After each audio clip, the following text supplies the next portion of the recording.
Hi guys, I'm Woodcraft Hamster, and as you may be able to see behind me, I'm doing a bit of a clear out of the workshop at the moment. I'm just taking a bit of a break from that, and I thought I'd do another episode on my prepping series. And today I wanted to talk about security. Now, what I want to do first off is just kind of clarify, really, certainly in my mind, the difference between security and defence. And defence is a video that I'm going to do something completely separately on. It's a little bit of a dirty word over here in the UK. The ability or the right to be able to defend yourself is very grey at best.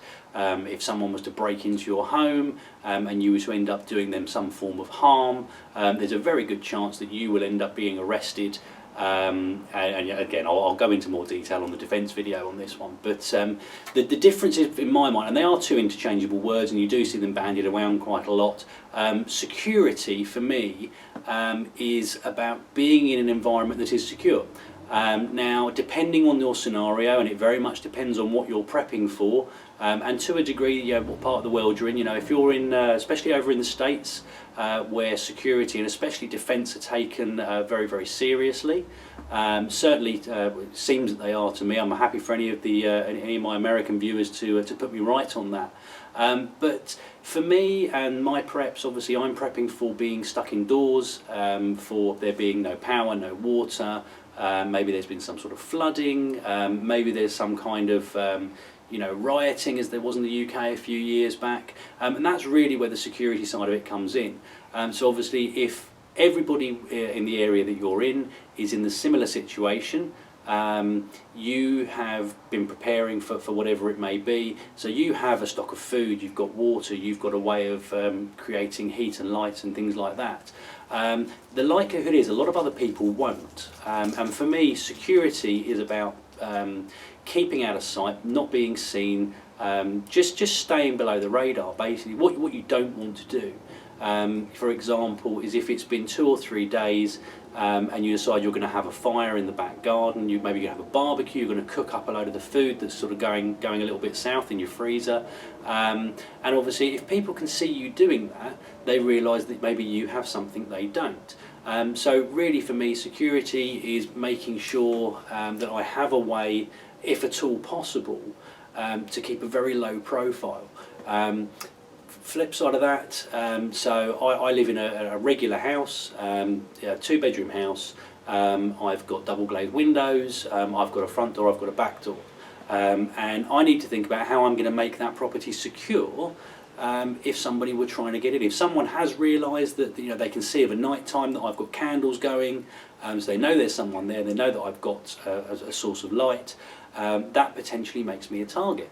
Now, I have various means and methods of making my house more secure than it is. It's already got plenty of locks and what have you, but to be honest, if you're in a situation where help can't get to you quickly, and I'm thinking kind of the police, the emergency services, if somebody is trying to break into my home, what can I do to make it more secure? Now I can barricade the doors, to a degree I can barricade the windows, and that will potentially keep people out, certainly for an amount of time. The problem with that is if you do it overtly, so let's say you nail yourself in, if it's not visible from the outside, all the better. And that's kind of where I'm going with this.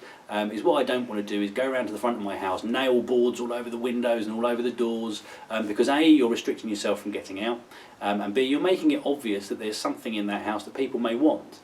So if you're going to do things like that, if you're going to use some form of barricade or whatever, you want to do it internally, ideally. That way you're in control to the better degree. You're able to remove it inside if, for example, there's an emergency. And also, the thing with barricades is it does limit you quite a lot because you're stuck indoors where you are. Now, if someone's trying to break in and you've done a really good job and they can't get through your barricade, you've got several issues that could occur. The worst one in my mind is someone saying, right, well, I can't get in, these people have prevented me from getting in. And you do get people who will decide that just for that reason they will try and, for lack of a better term, kind of punish you for that.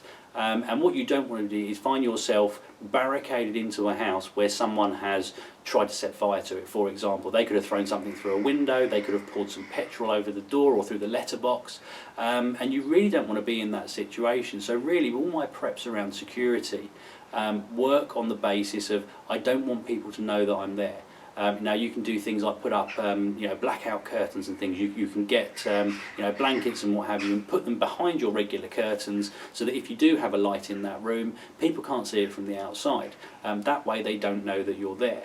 Again, if you're in a scenario where there is rioting and things going on, I'm quite lucky. I have a loft in my house, and I've got a number of my preps actually sit up there as well as here in the workshop, because obviously if I have to come out of my house to my workshop, albeit it's only, I don't know, probably 30 yards away from my house, I'm having to come out, I'm having to show myself, I'm having to open the door, and potentially people can see me doing that. They see me walk into here, come out with a box of food or drink or whatever. That then makes the workshop a target. So I do have most of my stuff indoors, and that's what I'm really trying to do, is limit my exposure, limit people from seeing me coming and going, limit people seeing that I'm able to provide for myself, really, and that's what I'm trying to do. So that's my version of security. And obviously you can look at alarms. Some of the prepping shows I've seen, people go a real way into things like booby traps. You've got people who make their own tripwires with flares on them. You've got people who have made things like improvised landmines and God knows what else. Not something I'm hugely interested in, because it poses a risk to you and potentially people that you know, as well as it does to would-be intruders. So really my view on security is, if you've got a way of having an early warning system of some kind, maybe you could attach some fishing wire to your doors or your windows, or out in your garden or on a gate or something like that. That can go to something that if the door is opened, either the fishing wire comes into your house and you string some cans up or whatever and it rattles. Alternatively, you can have it attached to something in your garden so that if someone opens your gate, it will pull it over. That will then make a noise, and at least there's someone creeping around. The flip side of that, as I say, is that if you do that and it becomes obvious to the person who's trying to get in that you've done that, it then makes your house or wherever you are, your campsite, slightly more interesting to them. They think, well, why has someone gone to the extent of doing this? So really it's about keeping things really covert. And again, this does have a sort of crossover with the defence, which is what I'll be talking about hopefully in my next video. But really the security side is making sure that you're not, you don't become a target in the first place. If you do become a target, that's where the defence side of it flips in, and as I say, I'll go into more detail about that in another video. But I mean, really guys, it's as simple as that. For me, security is making sure that I've got simple things like the doors are locked, the windows are locked. I've covered over things like the windows to make sure nobody can, or to make it as difficult as possible for someone to know that I'm there. Same goes with noise. If you have, I don't have one personally, I don't feel the need for it, but if you are prepping for maybe a slightly longer term scenario and you're looking at things like maybe a generator, you need to consider that generator will be running. It will need to be outside so that the exhaust fumes don't kind of poison you while you're indoors, and you need to consider that people are going to hear that generator, and if they can hear it, it will attract people. If they're attracted to it, they're then going to start wondering, oh, hang on a minute, this guy's got power.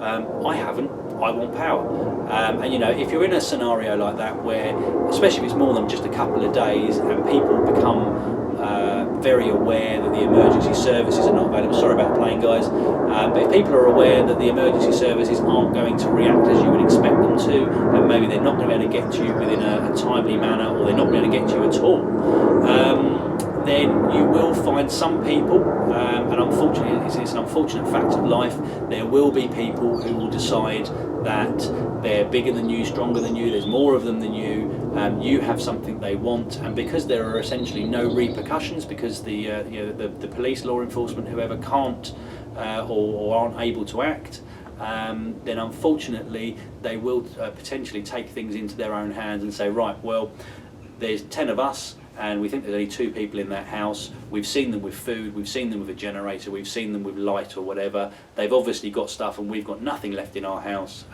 We're going to go and see what they've got and we're going to take it. And unfortunately those kind of people generally can't be reasoned with, and then, as I say, you then flip over to potentially having to defend yourself. And there's a big decision there to be made, is whether or not you attempt to protect and fight for what's yours, or do you say, do you know what, I'm going to bug out either temporarily or longer term, and say, you know, I'm not going to get into a situation where it's you know, me or me and 1 or 2 people trying to fight off a larger group, because, you know, you then have to decide whether or not that's worth it or not. But anyway, guys, I've rambled on for a little while now. As I say, security for me is just really simple. It's making myself as unobtrusive and operating as covertly as possible. You know, making sure people don't realise what I have, hopefully don't even know that I'm there. You know, if I need to and someone is trying to break in, provided I can sort of get upstairs in my house into my loft area, you know, I can kind of seal myself in up there. You know, if someone gets into the house, hopefully they're only going to be in there to take what they can take. And you know, that's worst case scenario. If it gets into a defence situation, then that's a whole other story which I'll go into later. But that's pretty much it for me. Obviously, if you're looking to stay somewhere much longer term, or if you're prepping to sort of last out in weeks or months, then you'll need to think more deeply into it. You know, you can go down the route of having some kind of early warning system. You know, you can even go as far as kind of setting up, you know, kind of, you know, call them what you like, you know, traps, whatever you want to call them. You know, if you're on a large area of land, you know, I know of people who have discussed it with me and said, you know, we would, you know, put in a line of defence with kind of, you know, pitfall traps and, you know, punji pits and things like that. Not something that interests me, but again, it's something to consider if you are going for that kind of length of time. But anyway, guys, I hope it was useful. Comments and questions in the box below. More than happy to discuss people's thoughts and views on sort of security and their own views on it. Hit like and subscribe if you'd like to see more, and I hope you'll all join me next time. Thanks, guys.